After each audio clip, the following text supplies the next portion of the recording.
Good ones. Thank you. Ready? Ready. I love you. I love you too. Hello, everyone. Today we are doing lesson 128. The world I see holds nothing that I want, with the correlating chapter text of chapter 12, the Holy Spirit's curriculum, section 5, the sane curriculum. Sounds like a fun day. Let's have fun. Let's begin. Alex? Chapter 12, the Holy Spirit's curriculum, section 5, the sane curriculum. Paragraph 1. Only love is strong because it is undivided. The strong do not attack because they see no need to do so. Before the idea of attack can enter your mind, you must have perceived yourself as weak. Because you attacked yourself and believe that the attack was effective, you behold yourself as weakened. No longer perceiving yourself and your brothers as equal and regarding yourself as weaker, you attempt to, quote, equalize the situation you made. You use attack to do so because you believe that attack was successful in weakening you. That is why the recognition of your own invulnerability is so important to the restoration of your sanity. For if you accept your invulnerability, you are recognizing that attack has no effect. Although you have attacked yourself, you will be demonstrating that nothing really happened. Therefore, by attacking, you have not done anything. Once you realize this, you will no longer see any sense in attack, for it manifestly does not work and cannot protect you. Yet the recognition of your invulnerability has more than negative value. If your attacks on yourself have failed to weaken you, you are still strong. You therefore have no need to, quote, equalize the situation to establish your strength. Thank you. You're welcome. So, what it's speaking about there, folks, is recognizing that you are perfect just the way you are, just as God created you, and that nothing has gone wrong, that everything that is happening precisely as it needs to in the moment, and that everything that is happening and that you are experiencing is for your benefit, and through you, the benefit of your brothers. Now, one of the things it's speaking of here is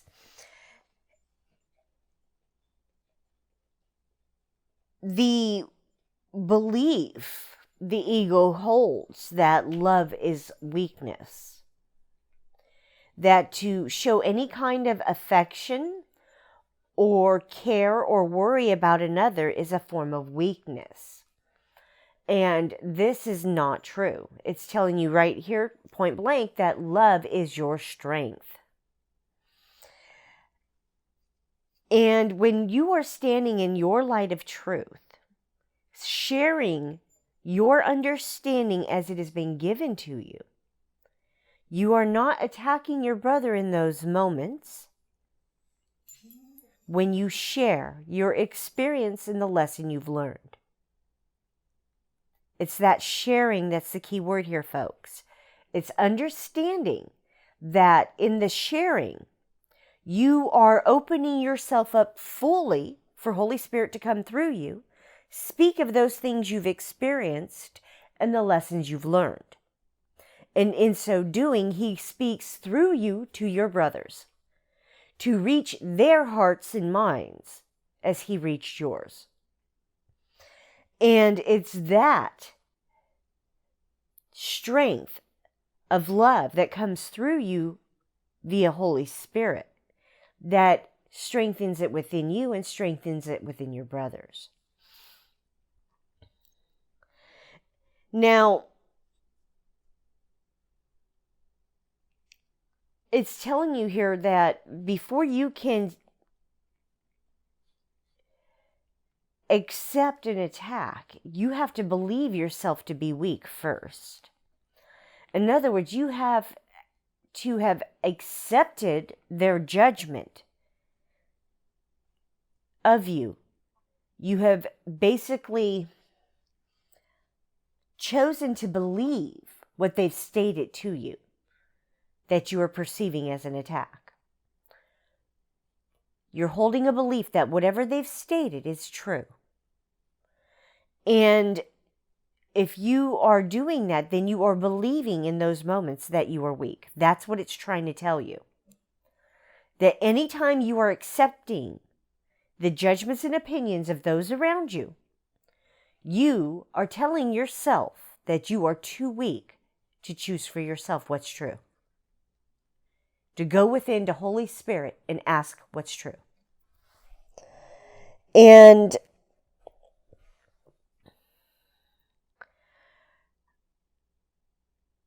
what it's talking about here about the equalizer there in that first paragraph,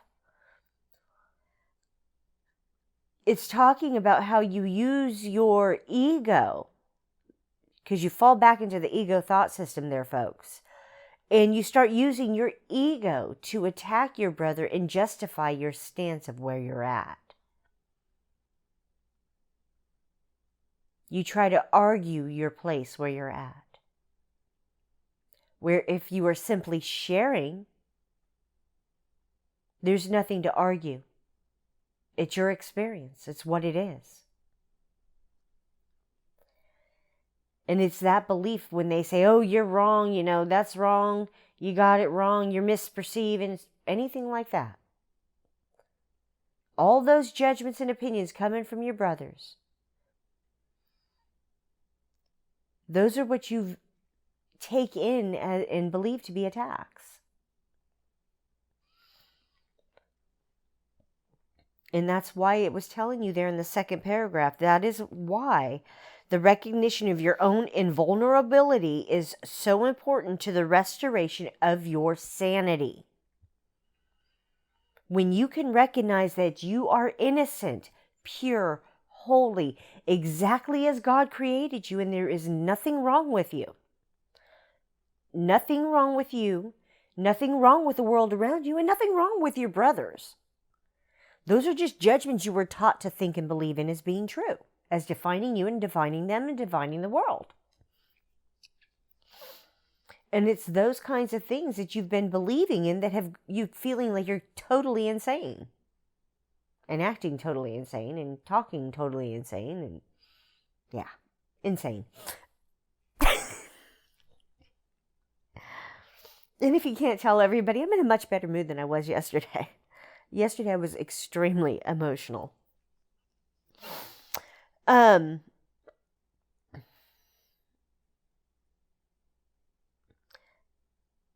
ego mind would go through these things. Actually, Alex and I were talking about it just a bit ago, about an hour or two ago, how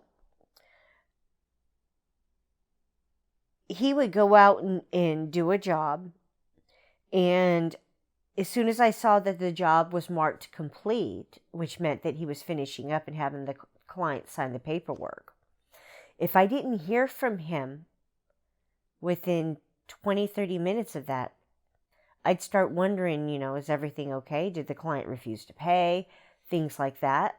Then the half-hour mark comes and goes, and then 45 minutes and still haven't heard from him. And I'm thinking, well, maybe, he got into an accident. And then the hour mark comes and goes, and I'm thinking suddenly, well, what, is he out there screwing around with somebody? And then call comes in. But during all of that, I'm looking at it and I'm saying, no, this isn't true. Those are the kind of ego thoughts that my mind would have going through it. Those kind of attack thoughts, trying to wear and tear me down from within. And it's those kind of attack thoughts where I'm attacking myself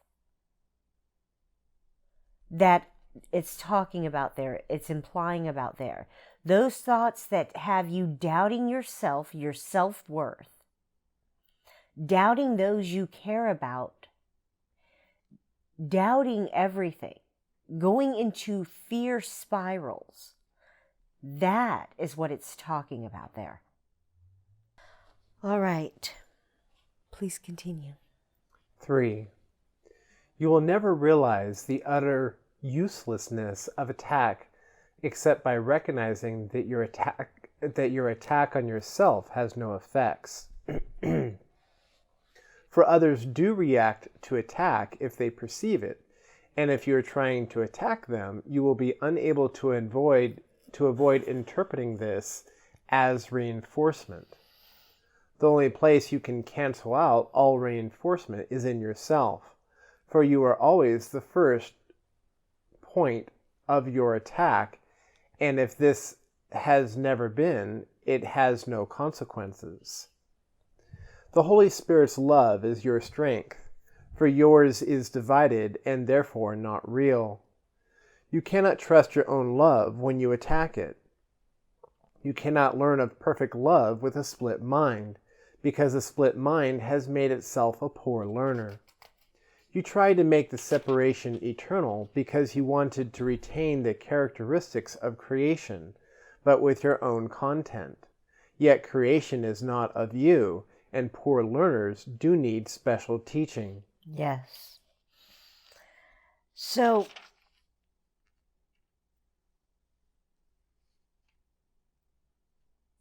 in paragraph 3 there, where in that first sentence it says, you will never realize the utter uselessness of attack except by recognizing that your attack on yourself has no effects.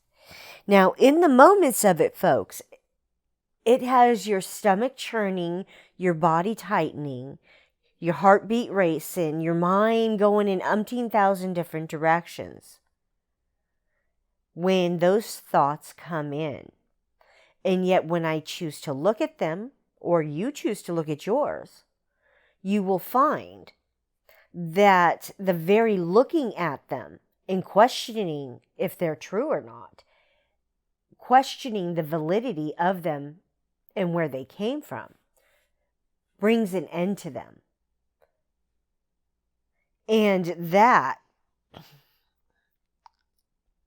is what it was talking about there in that first sentence. That you can recognize that your attack on yourself has no effects.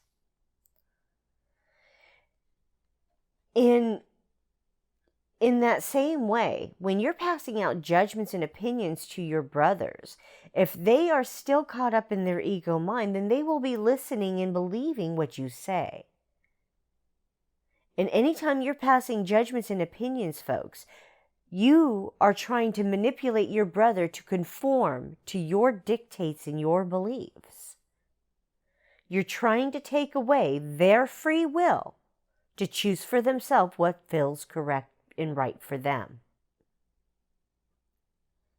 What resonates in their heart as being true for them. Take that in for a moment. Deep breaths through the nose, exhale through the mouth. Every time you judge your brother, hand them an opinion, if they are still caught up in their ego mind, you are taking away their free will from them. Trying to control and manipulate them.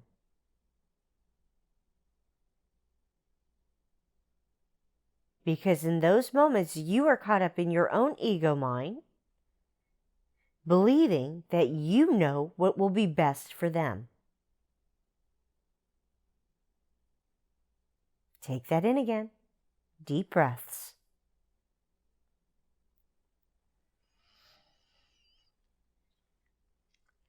And as it says there, the only place you can cancel out all reinforcement is in yourself. The only way you can cancel out all reinforcement of all that ego stuff that you've been taught to think, believe, and do, the control, the manipulation by handing out judgments and opinions, is to stop it within yourself. To go within and look at those things that you're thinking to believe about yourself. Those judgments you're even handing to yourself. and look at them. Recognize them for the lies they are, and choose again, choose differently. Let it all go. Hand it over to Holy Spirit so you can recognize that none of it was real. So in 4, it was talking about how the Holy Spirit's love is your strength, for yours is divided and therefore not real. It's very true, folks. The kind of love you have been taught is a love based out of the ego thought system. It's based out of control and manipulation on whether or not you conform to another's dictates. Whether or not you get rewarded or pain and suffering. That's the love that you've been taught. Holy Spirit's love is unconditional. Our families, our peers, society is all conditional love, folks. All of it has conditions on it. What Holy Spirit's giving you is unconditional. And the difference between the two is night and day. As I said, one causes pain and suffering, a wish for death. The other is a wish for life, joy, happiness, an end to all pain and suffering. And this is why you need to let go and, I guess, let God. Set aside your ego thought system and choose Holy Spirit. Make a choice, either ego or Holy Spirit. You can only choose one. One's going to give you pain and suffering. The other's going to give you happiness and joy. It's your choice.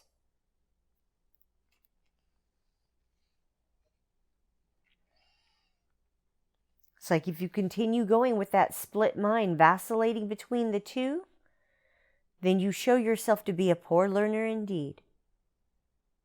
That you still want that pain and suffering. That you have not learned the lesson yet that the pain and suffering is not what you want anymore.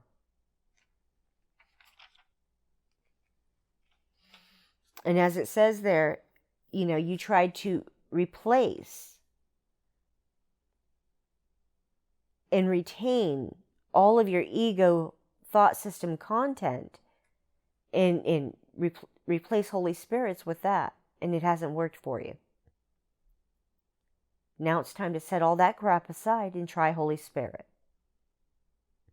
Please continue. 5. You have learning handicaps in a very literal sense. There are areas in your learning skills that are so impaired that you can progress only under constant clear-cut direction provided by a teacher who can transcend your limited resources. He becomes your resource because of yourself you cannot learn.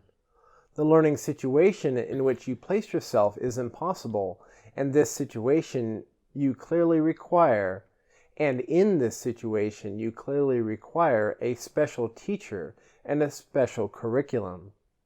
Poor learners are not good choices as teachers, either for themselves or for anyone else.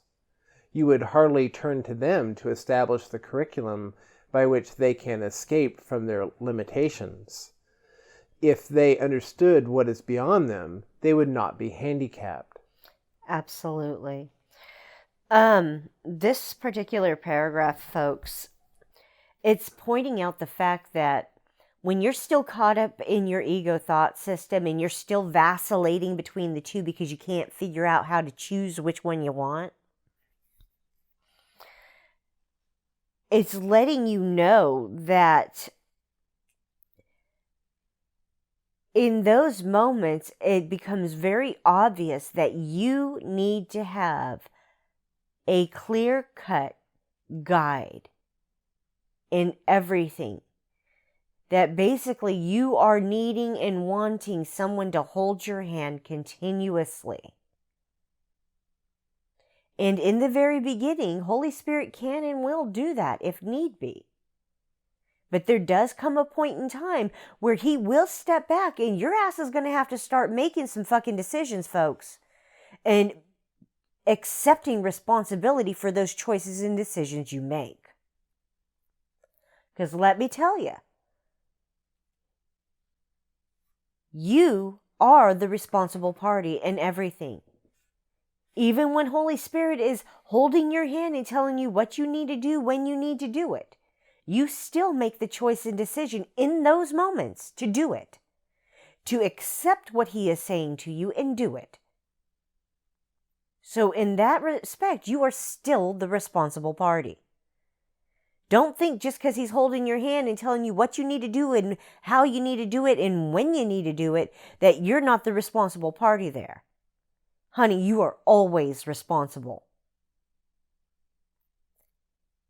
Anything that you are thinking and believing in and choosing to think, say, and do, you are responsible for. Point blank, end of story. Doesn't matter how you were taught to think and believe.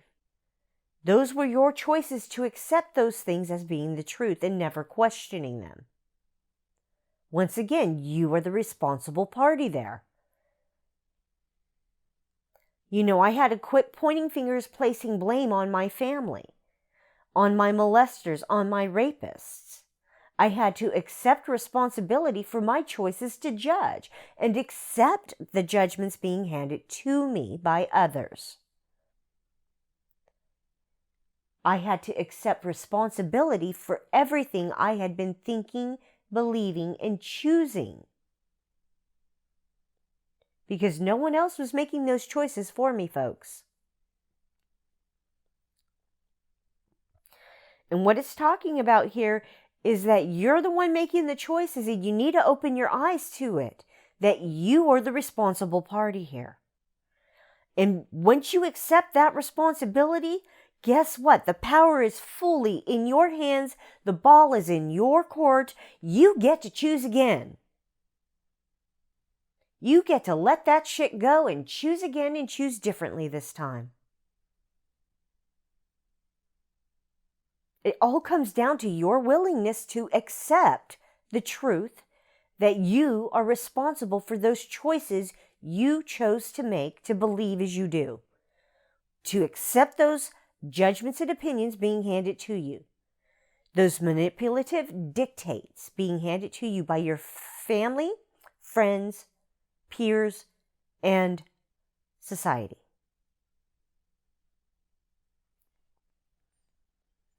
And it's because of these things you've chosen to believe that you are truly handicapped right now. Because, honey, you keep going out there asking everyone in the world, what do I need to do? What should I do? How should I do it? Where should I go? Who should I talk to and to whom? How do I do this? How do I get it done? Why can't I ever get any of this stuff done?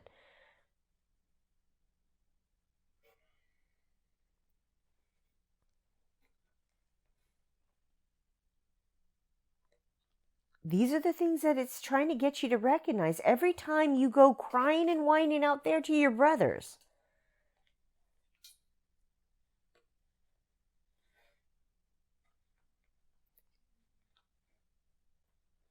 You are not going within to Holy Spirit and asking Him for guidance in the truth. Because, honey, just like you, your brothers are poor learners. That means they need a proper teacher too. Think about that. Take it in. We can give you a few moments if you need it. Hell, pause the video.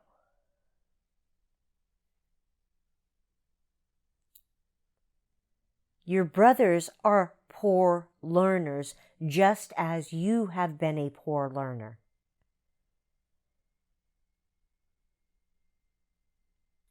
This is your opportunity to change that, to choose again, choose differently this time, to choose Holy Spirit over your ego thought system, those egoic beliefs that have been taught to you from the cradle. that you believe define you. Please continue. 6. You do not know the meaning of love, and that is your handicap. Do not attempt to teach yourself what you do not understand, and do not try to set up curriculum goals where you have clearly failed. Your learning goal has been not to learn, and this cannot lead to successful learning. You cannot transfer what you have not learned, and the impairment of the ability to generalize is a crucial learning failure. Would you ask those who have failed to learn what learning aids are for? They do not know. If they could interpret the aids correctly, they would have learned from them. Question. I did not understand the last 3 or 4 sentences there. What in the heck did that just say? We're talking about learning aids. You want me to read it again? Yeah, please. You cannot transfer what you have learned, and the impairment of the ability to generalize is a crucial learning failure. Would you ask those who have failed to learn what learning aids are for? They do not know. If they could interpret the aids correctly, they would have learned from them. Ding, ding, ding, ding, ding, ding, ding, ding, ding, ding, ding, ding, ding, ding, ding, ding. Light bulb. Okay. The learning aids that they're talking about are the experiences you've had, folks. Believe it or not, those are your learning aids. Those are the things that you're to look at because those are where your lessons are. And what they're talking about there is you cannot transfer what you have not learned. And the impairment of the ability to generalize is a crucial learning failure.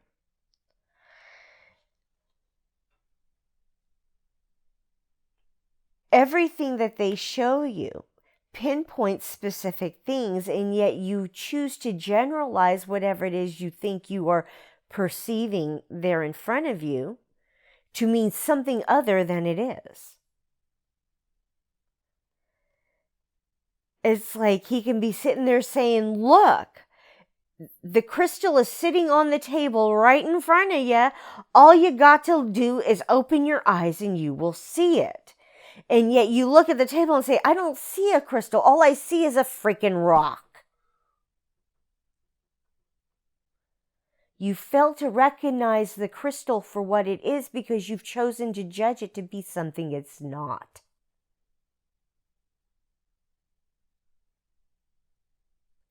In your mind, it is nothing more. Excuse me here, I'm going to try not to pull too much stuff out. This. See this? This is a rose quartz crystal. And someone could look at this and say, oh, that's just a rock. Just because they are choosing to see it as something different. They've judged it to be something other than it is. In their mind, this is just a rock. But for those who are open to understanding, this isn't just a rock. This is a crystal, a living being.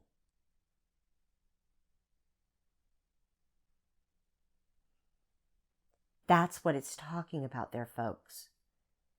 You choose to see what you want to see. You pick and choose in any given moment. He sets it before you and says, here is a crystal sitting here before you. And you look at it and you say, no, it's just a rock.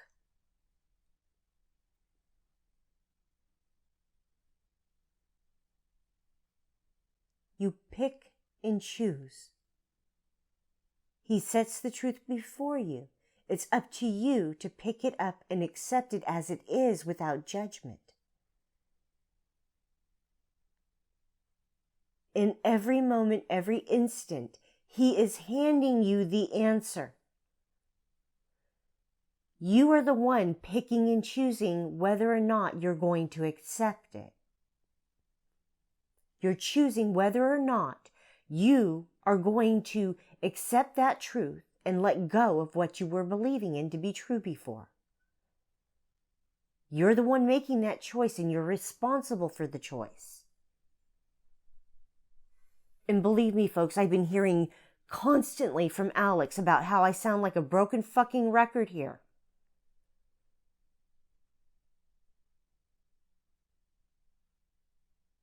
But this one fucking key is the key that dawns the light within you, starts that flame burning so fucking brightly that you will shine on beautiful for all your brothers to witness and see. When you recognize that in everything you are judging, picking and choosing what is and what is not.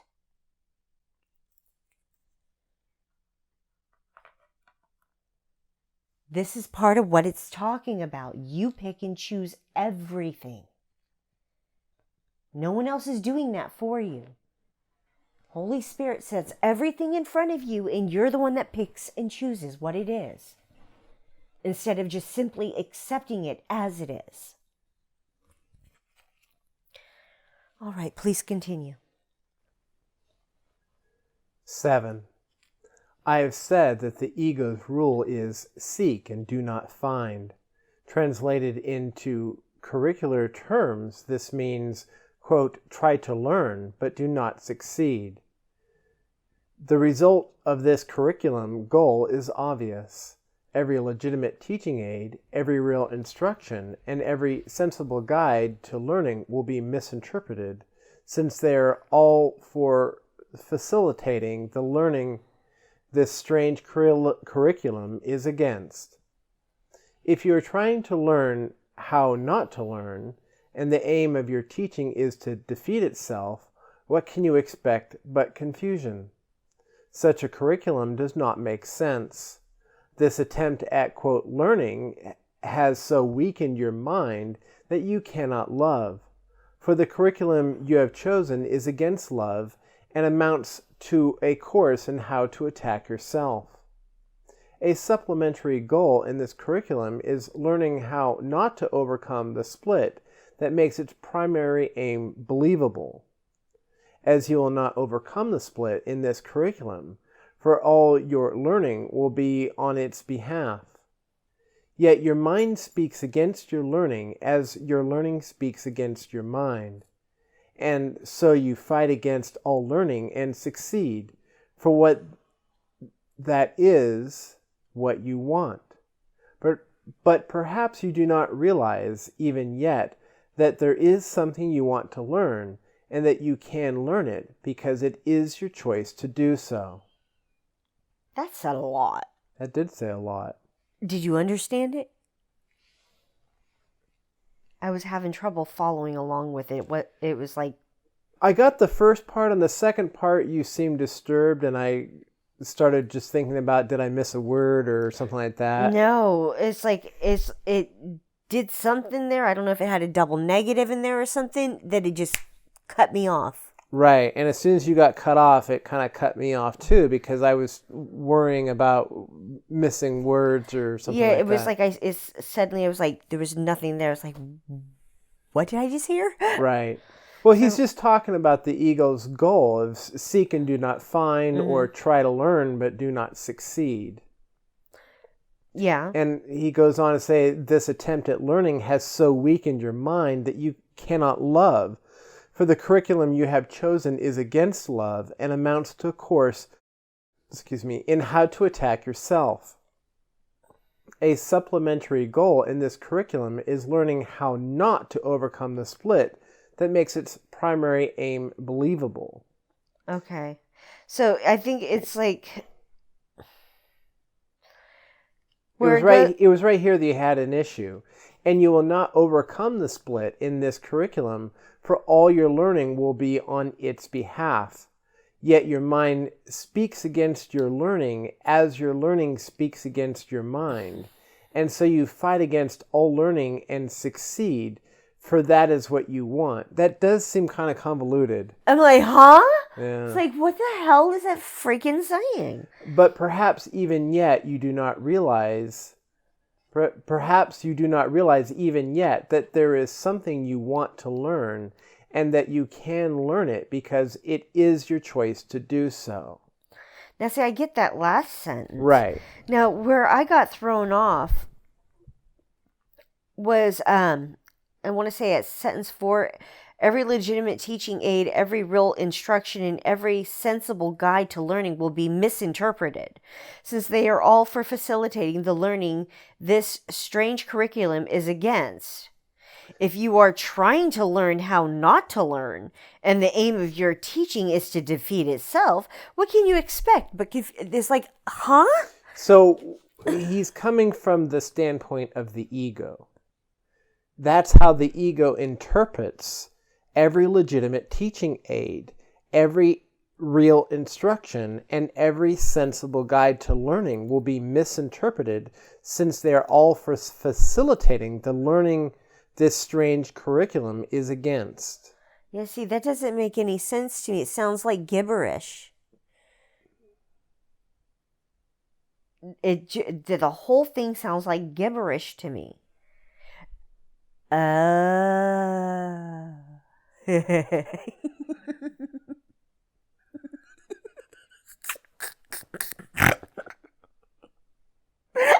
They're telling me.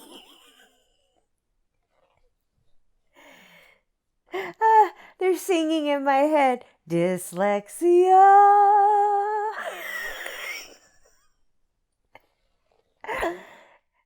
They've used my dyslexia all my life to make it so that I can't take in the stuff that has tripped up my brothers.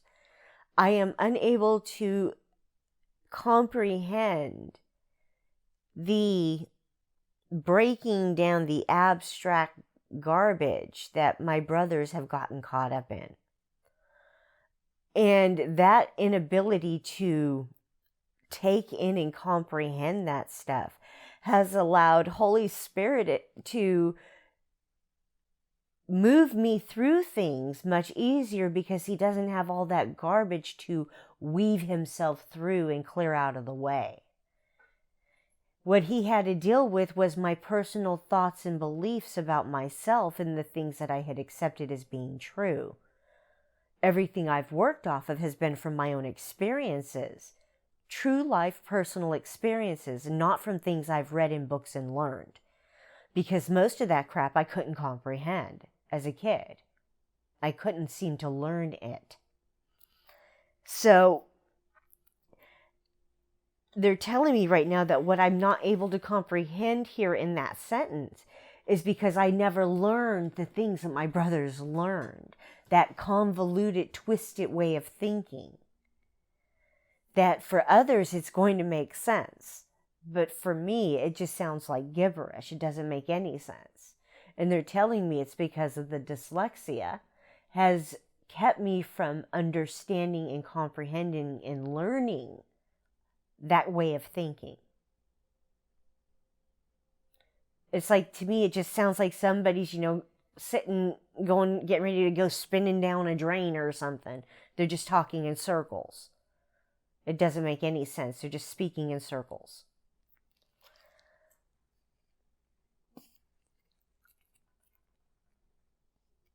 So that makes it more sense to me why I was having a hard time understanding that. And just to have them sing to me, dyslexia. That was funny.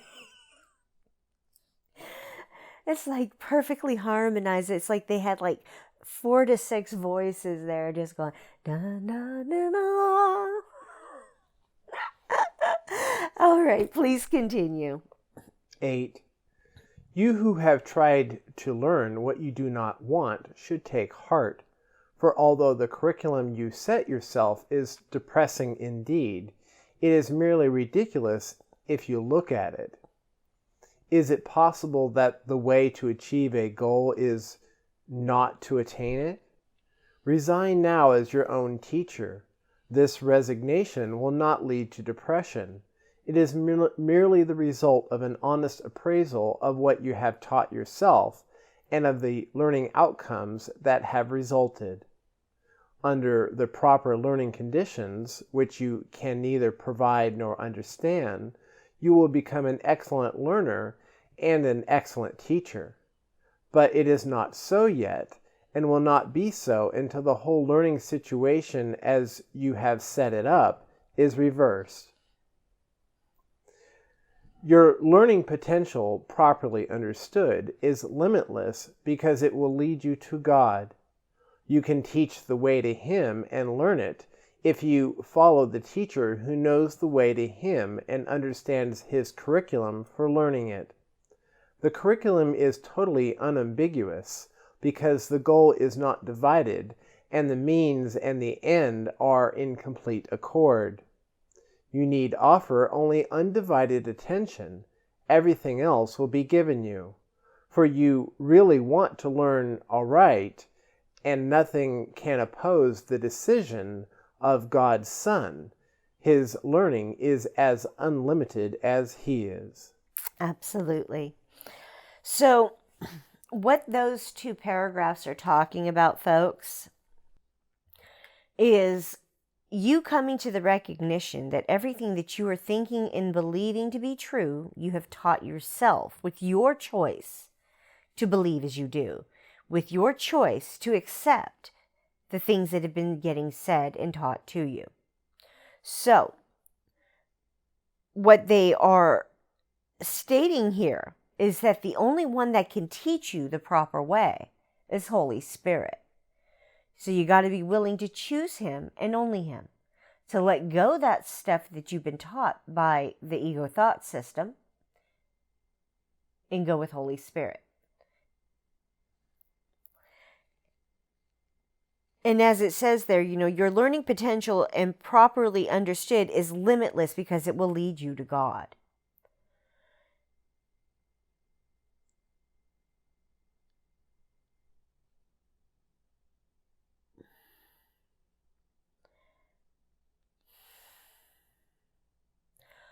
Folks, when I first started doing this course, I tried to blindly follow and believe what another was saying to me. And that initial teacher had me in turmoil. And like I've already said, I had to come to the understanding that all of my brothers are poor learners. All of them. Because it has come to my attention that my brothers love to judge. They're unwilling to give up their judgments. And the very fact that they do this tells me that they are still within their ego mind. They have become an enlightened ego because they then want to use the course as a tool for manipulation and attack.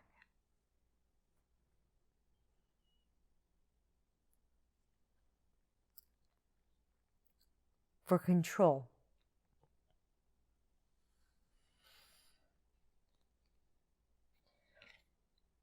When you recognize the truth of what poor learners your brothers are and you choose to finally go to Holy Spirit, you will find the truth with Him. You will find your strength with Him. And you will figure out who you truly are with Him. He does not take your power from you, folks. He gives it back to you.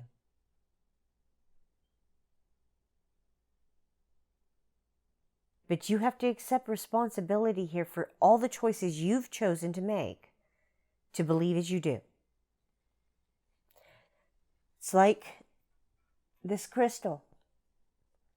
Even though I can tell you it's a crystal, in your mind you might just see it as a rock. Nothing more, nothing less.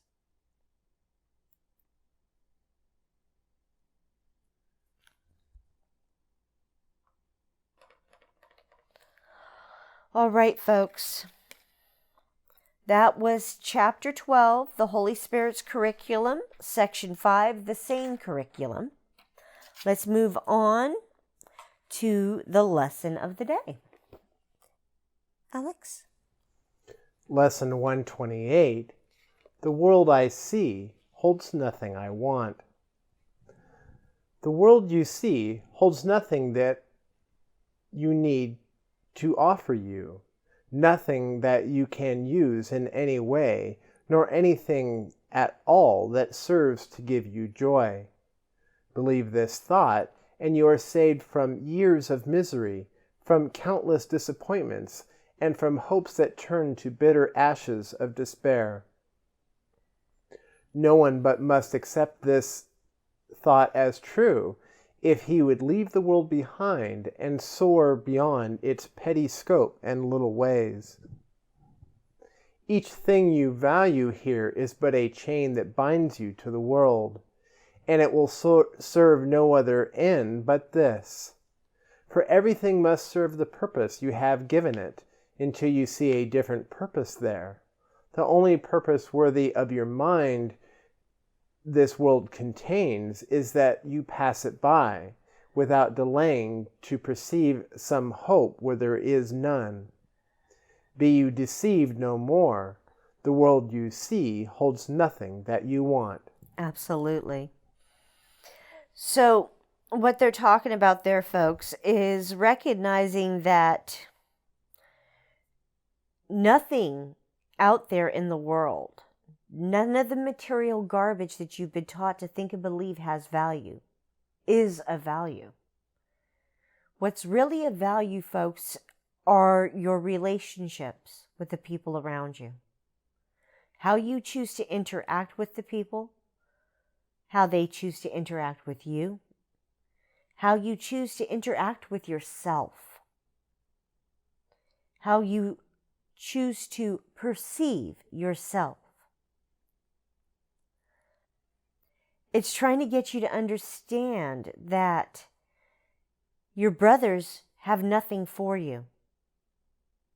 The world outside of you has nothing for you in these moments. It's recognizing what is of true value that you're seeking is within you.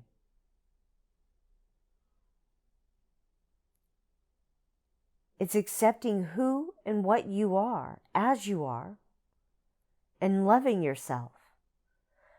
And then connecting to your brothers, extending that understanding and knowing of who you are with that love to your brothers so they can see who they want to be. I believe that's the right phrase I'm hearing. It's like you see your brothers out there and you look at them and say, I want to be like that. I want to stand in my light of truth. I don't want to be afraid to be myself. You know, as it says there in that second paragraph, each thing that you are holding on to here is a chain that binds you. Whether it's the material things of the world, like your house, your car, your clothes, your jewelry, your job, money.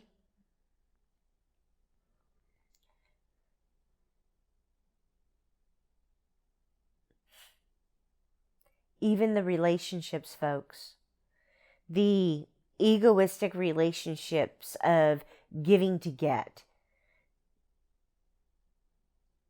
Trying to be what somebody else wants you to be just so you can be with them because they have money. What's that called? Being like a gold digger or something? Yeah, gold digger. So, you know, it's when you hold those kinds of values, those are the types of things. It's like, no. You got to let that shit go.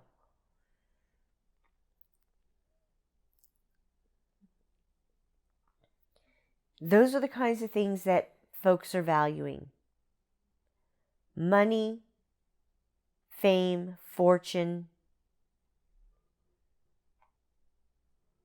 None of those things bring happiness. Yet they serve a purpose in the moment. And usually it's to teach us a lesson. They give us what we think we want, and then we realize this isn't what we wanted. All right. Please continue. Escape today the chains you place upon your mind when you perceive salvation here. For what you value, you make part of you as you perceive yourself. All things you seek to make your value greater in your sight limit you further, hide your worth from you, and add another bar across the door that leads to true awareness of yourself. Let nothing that relates to body thoughts delay your progress to salvation, nor permit temptation to believe the world holds anything you want to hold you back. Nothing is here to cherish. Nothing here is worth one instant of delay and pain, one moment of uncertainty and doubt. The worthless offer nothing. Certainty of worth cannot be found in worthlessness. Absolutely. So,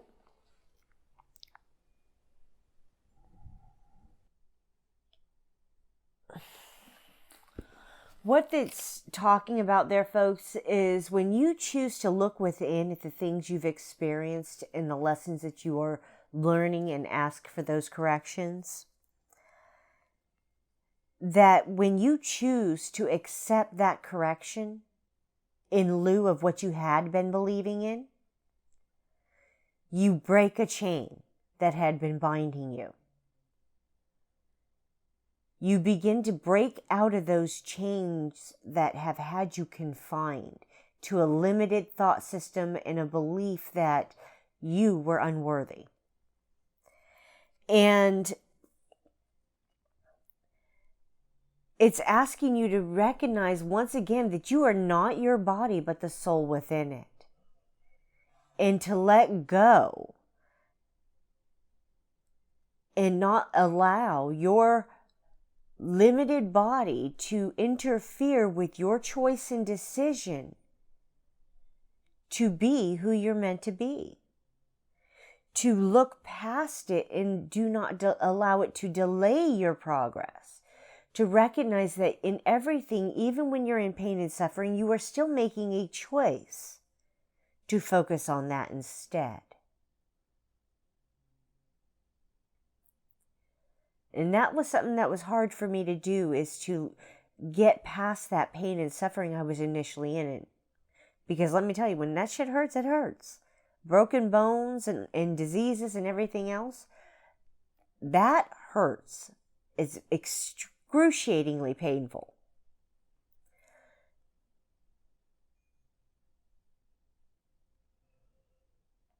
Trying to look past that pain and ignore it didn't work. I had to recognize that while I was caught up in that pain, I needed to be able to let it go. Even though I recognized, I'm not my body, I'm not my body, I'm not my body. But this damn body sure does freaking hurt. I would sit there crying and screaming to God, going, I can't do this, I can't do this. All I can think about is how much pain I'm in. Show me a way to stop the pain so I can focus on this other stuff you want me focusing on. And when I listened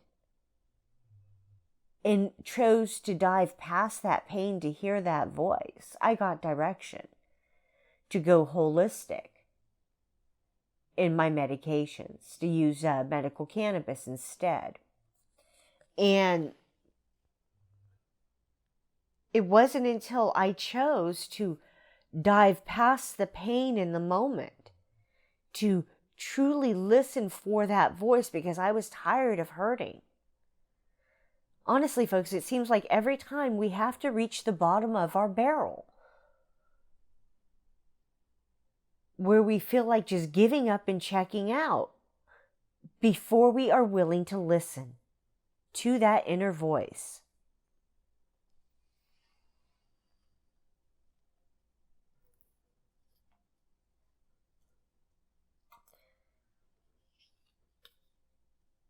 When I let go of all that crap, all that worthlessness, I started finding the true value, the true worth in my life. What was of value? My husband, my son, our animals.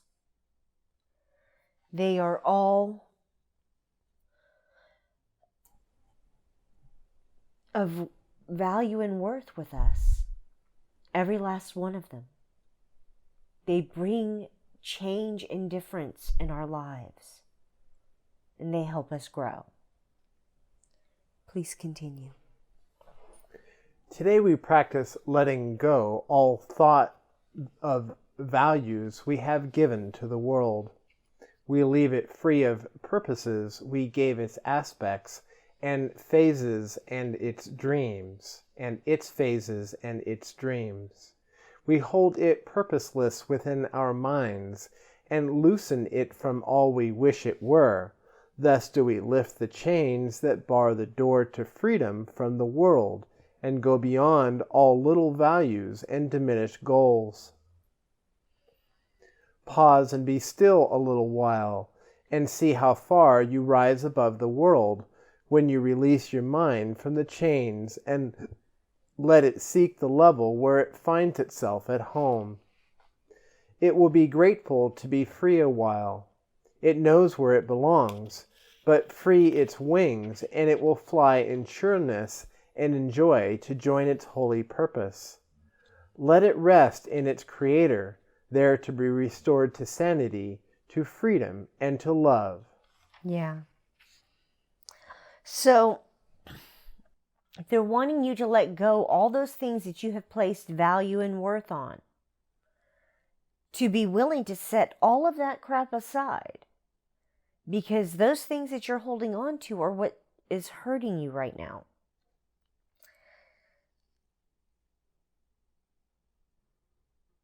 And the more willingness that you have to start setting this stuff aside and letting it go, the more easily He can help you break those chains binding you. He being Holy Spirit.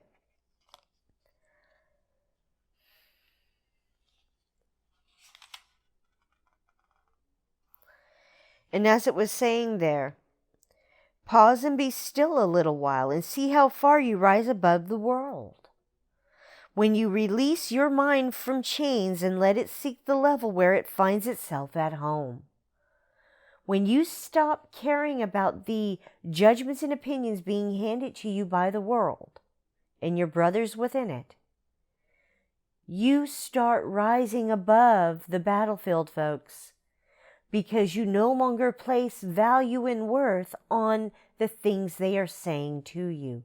You now go within you and question them, asking if they're true, and you're told no, they're not. They are simply telling you what they are choosing to believe about themselves.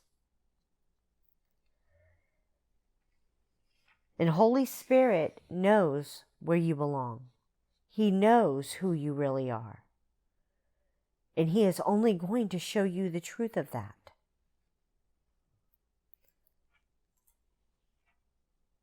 Please continue. Give it 10 minutes rest 3 times today, and when your eyes are opened afterwards, you will not value anything you see as much as when you looked at it before. Your whole perception on the world will shift by just a little every time you let your mind escape its chains.